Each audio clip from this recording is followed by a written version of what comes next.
Bismillahirrahmanirrahim. Assalamualaikum warahmatullahi wabarakatuh.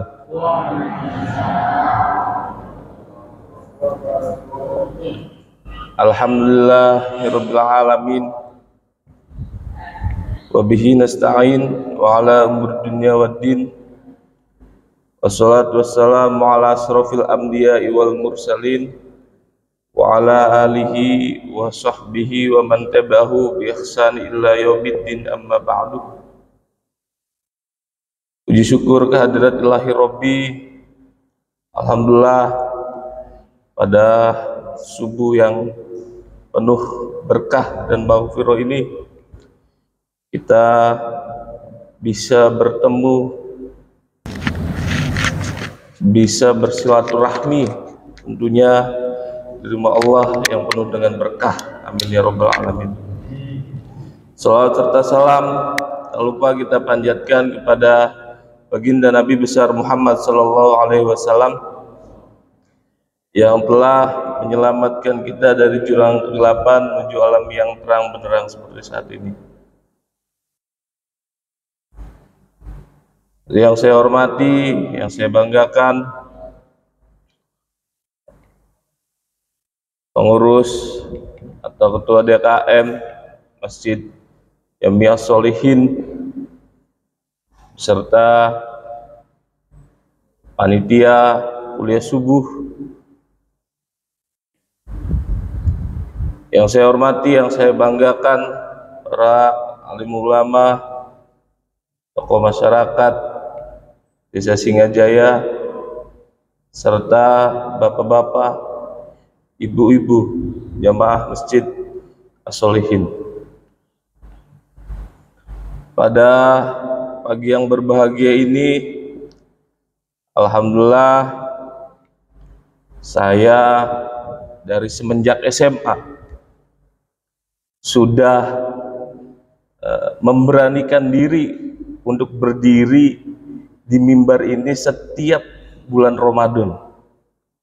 Dari semenjak SMA sampai hari ini, alhamdulillah, saya masih diberikan kesempatan untuk bisa memberikan materi kuliah subuh.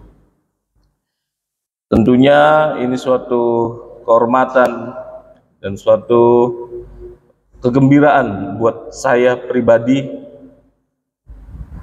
tanpa mengurangi rasa hormat, tanpa ingin menggurui. Saya hanya ingin berbagi, tentunya sedikit pengetahuan ataupun sedikit ilmu yang saya miliki. Mohon apabila ada hal-hal yang belum sempurna atau ada hal-hal yang keliru, mohon saya untuk diberikan masukan agar berjalannya kuliah subuh hari ini diharapkan bisa berjalan dengan baik dan sempurna. Bapak Ibu jamaah Masjid As-Sholihin yang dirahmati Allah Subhanahu wa taala. Pagi ini saya diberikan amanah oleh panitia untuk memberikan materi kuliah subuh tentang pengaruh media sosial bagi kehidupan masyarakat. Tentunya tema ini merupakan tema yang tidak asing lagi untuk kita, gitu kan, untuk kaula muda khususnya, kalau bicara tentang media sosial. Saya sedikit menarik ke belakang dengan kaitan dengan dalam perspektif Islam, bagaimana Islam memandang ilmu pengetahuan dan teknologi.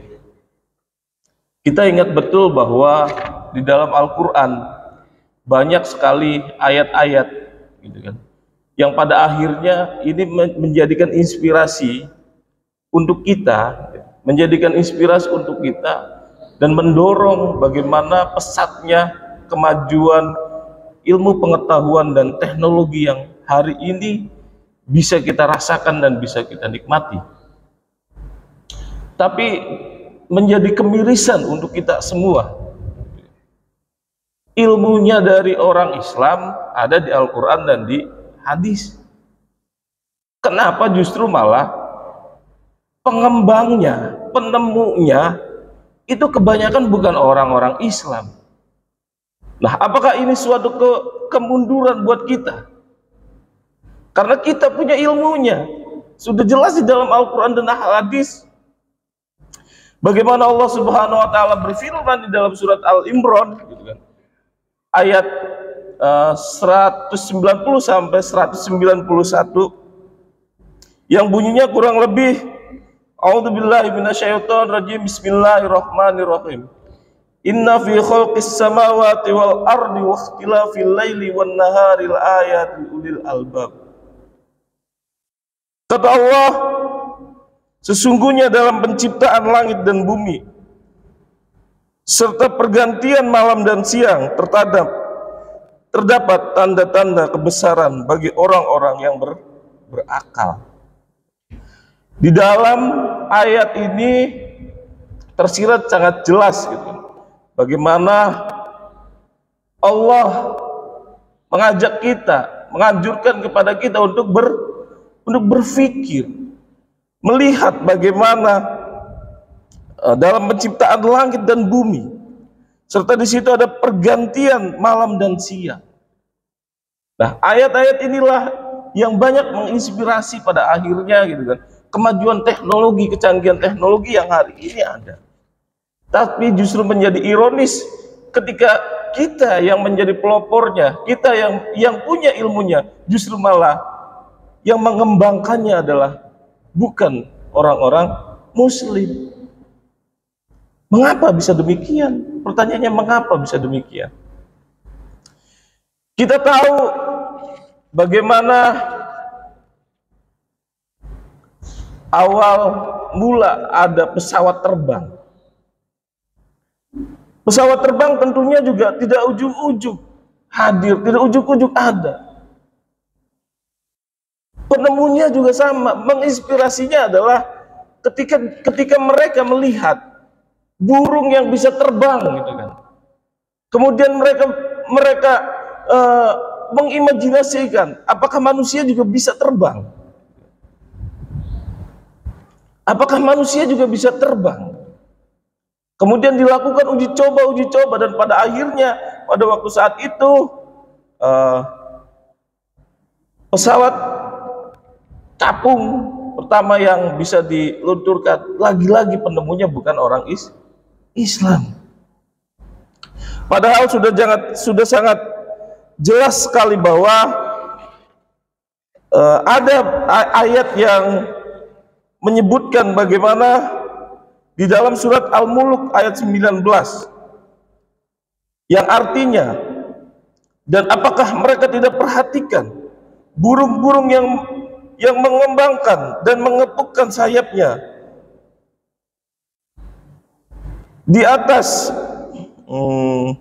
mereka, tidak ada yang menahannya selain yang Maha Pemurah. Sesungguhnya Dia Maha melihat segala sesuatu. Ini jelas di dalam surat Al-Mulk ayat 19. Tapi lagi-lagi justru malah penemunya, justru malah yang mengamati dan mengembangkan, lagi-lagi bukan orang Muslim. Kenapa bisa kayak gini? Ini kan justru sangat ironis. Bapak Ibu yang dirahmati Allah, dan tentunya masih banyak lagi ayat-ayat di dalam Al-Quran yang menjadi inspirasi, gitu kan, yang menjadi petunjuk, yang menjadi pendorong atas kecanggihan ilmu pengetahuan dan teknologi yang hari ini kita bisa rasakan dan nikmati. Nah, kemajuan teknologi ini yang pada akhirnya kita juga bisa menyaksikan. Salah satunya adalah bagaimana komputer ataupun internet bisa kita rasakan hari ini. Nah, terus berganti waktu, terus perkembangan semakin pesat, sampai pada akhirnya hari ini kita bisa merasakan betapa kencangnya arus informasi gitu kan, yang bisa kita akses secara langsung. Hari ini kita duduk di masjid ini, dalam 1 detik kemudian kita bisa menyebarkan informasi bahkan sampai Amerika Serikat, bahkan sampai ujung dunia sekalipun. Kenapa? Ini karena kecanggihan teknologi hari ini. Kita tahu bahwa media sosial hari ini sangat marak menjadi media informasi yang bisa digunakan oleh seluruh masyarakat. Cuma kelihatannya kalau bapak-bapak ini malah nggak ngerti media sosial.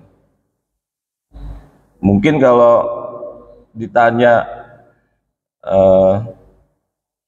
pernah ngelihat YouTube nggak gitu kan, kayaknya kalau saya nanyanya ke orang tua gitu kan, mereka nggak ngerti cara buka YouTube juga gitu kan.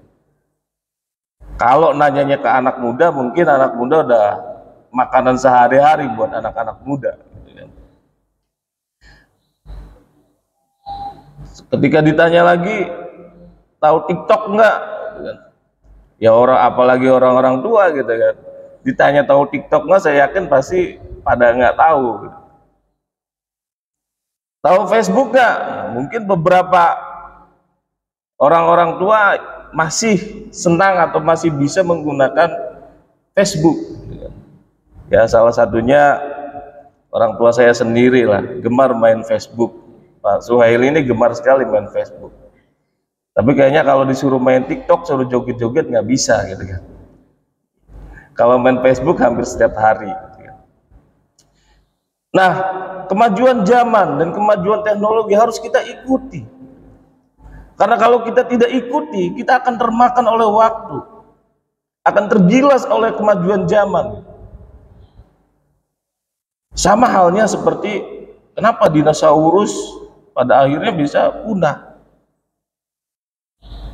Dinosaurus pada akhirnya bisa punah, kenapa? Karena dinosaurus tidak bisa mengikuti perkembangan zamannya pada waktu saat itu. Akhirnya punah. Nah, kita pun kalau kita tidak bisa mengikuti kemajuan zaman gitu kan, kemajuan sumber-sumber ilmu pengetahuan yang lainnya, kemajuan teknologi, maka kita akan tergilas oleh kemajuan-kemajuan tersebut.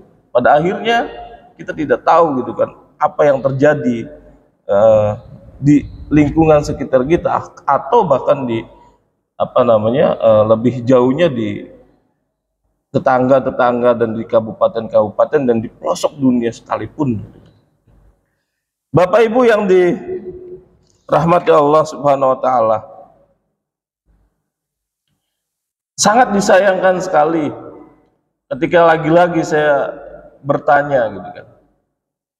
Bahkan media sosial pun penggagasnya, penemunya itu bukan orang-orang Islam. Salah satunya Facebook. Siapa yang menemukan dan menciptakan Facebook kan? Bukan orang Islam juga. Orang mana? Orang Amerika. Yang hari ini penggunanya mayoritas banyak masyarakat kita, banyak penduduk dunia itu menggunakan Facebook. Tapi lagi-lagi pencetus atau penemu dari Facebook ini bukan orang Muslim, orang Amerika. Kemudian yang berikutnya TikTok. Siapa penemu atau yang menciptakan TikTok ini? Lagi-lagi bukan orang Muslim. Dari mana? Dari Cina, orang Cina. Yang sekarang rame-rame kalau joget-joget itu di TikTok itu gitu kan. Kang Jarir masih sering main TikTok, sering joget-joget Kang Jarir. Bukan orang Muslim lagi. Kemudian YouTube pun sama. Siapa penemunya, siapa penciptanya? Bukan orang Muslim lagi, orang Amerika. Nah, pertanyaannya lagi, kenapa lagi-lagi bukan orang Muslim gitu kan? Bukan orang Islam, padahal ilmunya dari kita. Di Al-Quran, di Al-Hadis banyak sekali gitu kan. Isyarat-isyarat yang Allah, petunjuk-petunjuk yang Allah berikan kepada kita. Kenapa bisa terjadi demikian? Bapak Ibu yang dirahmati Allah Subhanahu wa taala, kalau kita berbicara tentang media sosial, maka tentunya ini tidak akan habis.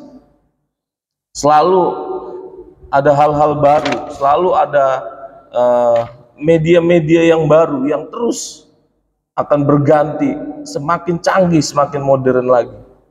Bahkan mungkin besok gitu kan, kalau kita mau ngirim sesuatu, nggak perlu pakai paket, nggak perlu pakai tiki lagi tuh, langsung bisa dikirim barangnya dari swing nyampe ke sana, string bim salabim gitu kan. Itu sudah mulai dikaji di dalam. Jadi kemajuan zaman, kemajuan teknologi ini luar biasa sangat pesat. Luar biasa sangat pesat, sehingga kita paling tidak tahu atau mengikuti gitu kan, informasi-informasi terbaru yang hari ini justru harus kita update gitu kan, sebagai ilmu pengetahuan untuk kita semua. Bapak Ibu yang dirahmati Allah, dampak dari semua ini yang bisa kita rasakan gitu kan kepada masyarakat dengan adanya media sosial. Yang jelas media sosial ini memudahkan kita untuk berinteraksi dengan banyak orang. Ya, kita duduk di kamar saja atau di rumah saja, interaksi dengan banyak orang, gitu kan, bisa kita akses. Punya teman dimanapun bisa kita hubungi. Dengan media sosial, Lebaran pun, gitu kan, Lebaran pun bisa kita akses dengan media sosial. Sekarang sudah ada video call gitu. Jadi kalau kemarin nggak boleh mudik gitu kan, karena kemajuan teknologi gitu kan, jadi bisa lihat silaturahminya atau sungkem ke orang tuanya bisa lewat video call, melihat langsung gitu kan, malah orang tua kita di kampung halaman. Nah, itulah salah satu dampak positif yang bisa kita rasakan gitu kan, dengan adanya atau pesatnya kemajuan teknologi yang hari ini kita bisa lihat. Yang jelas tentunya yang berikutnya, jarak dan waktu bukan menjadi persoalan. Dengan media sosial, jarak dan waktu itu bukan menjadi masalah. Semua bisa diakses, semua bisa disalurkan, diinformasikan. Tentunya penyebaran informasi juga lebih cepat. Tadi yang saya katakan, kita duduk di sini saja dengan media sosial, 1 detik kemudian di Amerika mungkin langsung tahu, oh ternyata di Desa Singajaya gitu kan, lagi mengadakan kuliah subuh. Di penjuru dunia bisa tahu informasi itu dalam hitungan detik. Ketika hari ini kita bisa live, langsung hari ini kita live gitu kan, maka 1 detik kemudian orang-orang yang menonton live kita hari ini ya langsung tahu kegiatan kita di sini. Nah, ini kan sangat cepat sekali informasi. Persekian detik informasi itu bisa kita akses dan kita bisa nikmati gitu kan. Bisa kita update informasi dimanapun.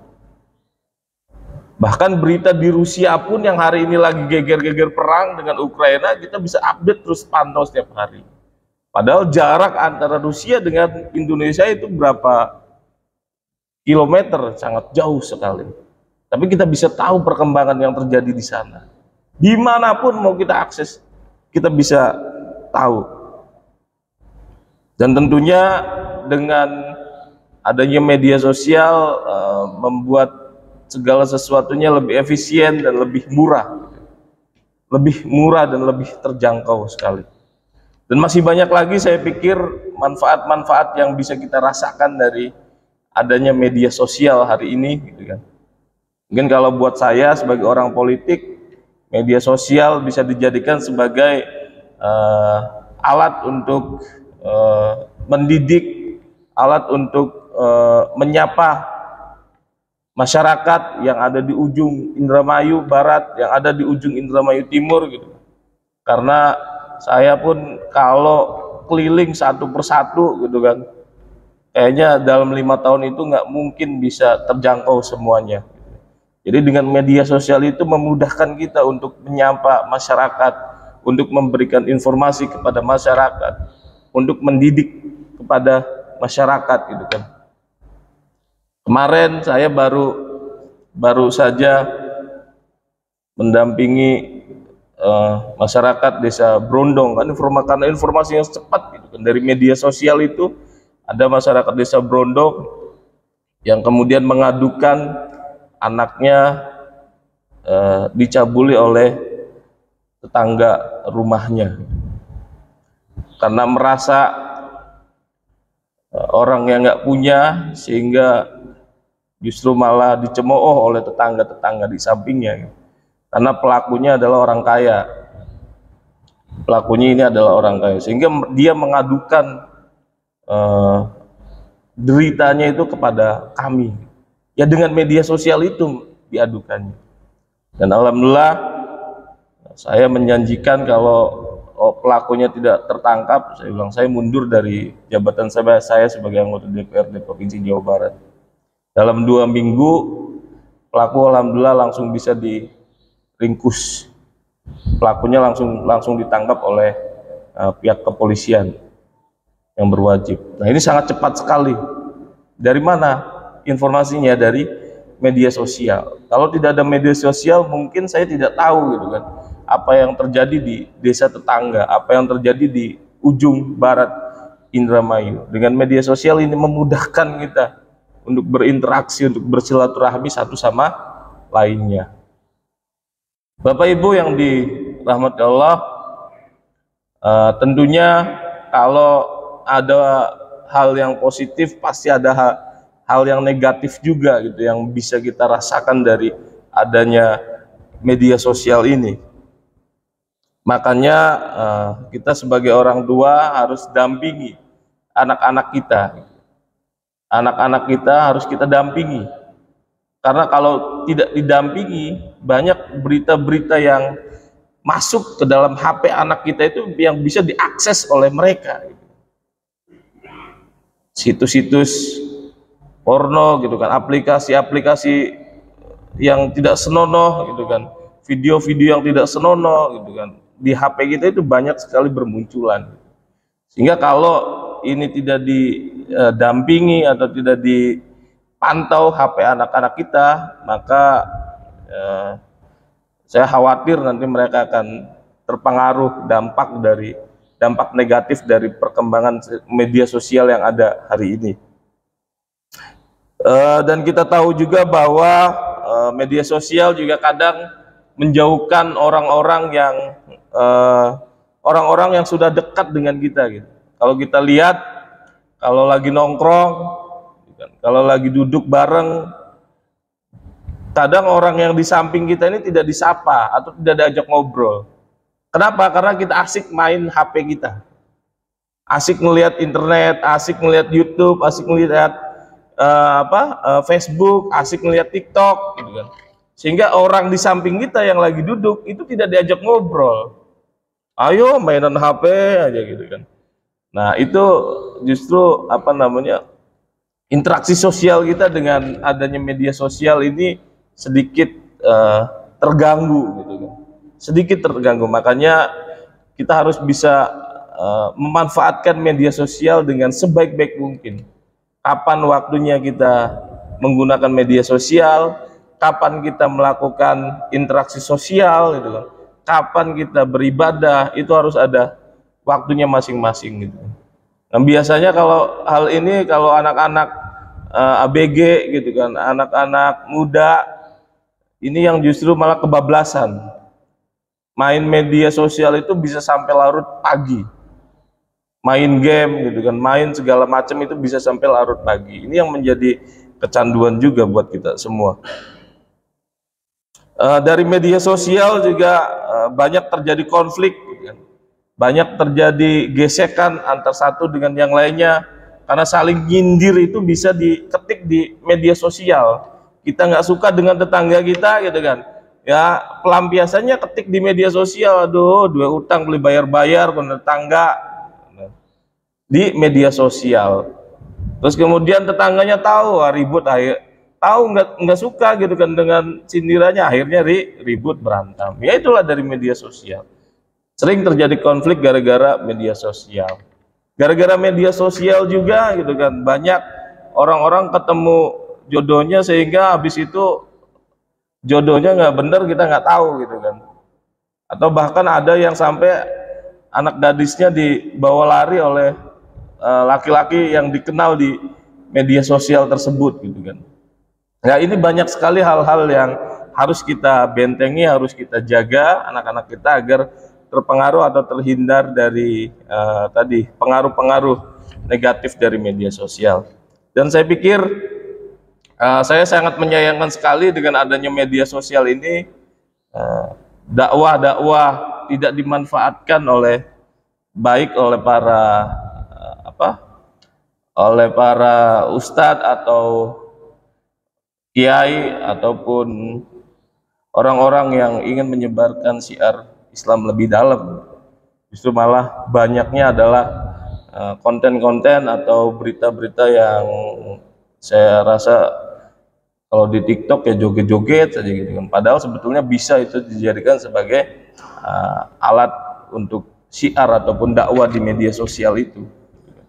Hadis-hadis atau apa, atau ceramah-ceramah gitu kan, kita bisa update di media sosial sehingga media sosial ini diisi dengan hal-hal yang positif gitu. Saya masih melihat hanya beberapa para alim ulama kita gitu kan yang sudah menggunakan alat dakwanya itu dengan media sosial gitu. Dan ini jangkauannya, jamaahnya bukan hanya di tempat dia saja, tapi sampai seluruh dunia gitu. Itulah manfaatnya dari adanya media sosial yang bisa kita rasakan hari ini. Bapak Ibu yang dirahmati Allah, saya pikir itu yang bisa saya berikan sedikit materi tentang pengaruh media sosial terhadap kehidupan masyarakat kita.